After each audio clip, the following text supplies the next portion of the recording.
ಚಿನ್ನು, ನಿನಗೆ ನೆನ್ಪಿದ್ಯಾ ಅವಳ ಹತ್ರ ನಾನು ಸರ್ಟಿಫಿಕೇಟ್ ಕೇಳಿದೆ ಅಂತ ಹೇಳ್ದೆ. ಅವಳು ಈ ಕ್ಷಣದವರೆಗೂ ಅದನ್ನ ಸಬ್ಮಿಟ್ ಮಾಡಿಲ್ಲ ನನಗೆ. ಹೌದು ಶಾಂತಿ, ಆದ್ರೆ ನನಗೊಂದು ಅರ್ಥ ಆಗ್ತಾ ಇಲ್ಲ. ಈ ಸರ್ಟಿಫಿಕೇಟ್ ಬರೋದ್ರಿಂದ ಏನು? ಅದರಿಂದ ಅವಳ ಮೂಲನ ನಾವು ಹೇಗೆ ಹುಡುಕೋದಕ್ಕೆ ಸಾಧ್ಯ? ಅವಳು ಸರ್ಟಿಫಿಕೇಟ್ ತಂದ್ಕೊಡ್ಲಿ, ಆ ಮೂಲನ ಹೇಗೆ ಹುಡುಕ್ಬೇಕು ಅಂತ ನನಗೆ ಗೊತ್ತು. ನಾನು ಅದನ್ನು ಹುಡುಕ್ತೀನಿ. ಆಯ್ತು ಶಾಂತಿ. ನೋಡು ಶಾಂತಿ, ಈ ವಿಷಯದ ಬಗ್ಗೆ ನೀನೇನೇ ನಿರ್ಧಾರ ತಗೊಂಡ್ರು ನಿನ್ ಜೊತೆಗೆ ನಾನಿರ್ತೀನಿ. ಯಾಕಂದ್ರೆ ಅವಳ ವಿಷಯದಲ್ಲ ನಾವು ಈಗಾಗಲೇ ತುಂಬಾ ಮುಂದೆ ಬಂದ್ಬಿಟ್ಟಿದ್ದೀವಿ.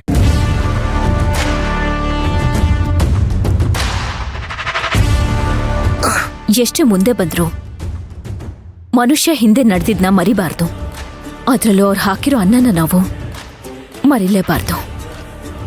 ಇನ್ನು ಮುಂದೆ ಏನ್ ಮಾಡ್ಬೇಕು ಅಂತ ನಾವು ಚೆನ್ನಾಗಿ ಯೋಚನೆ ಮಾಡ್ಬೇಕು ಚಿನ್ನು.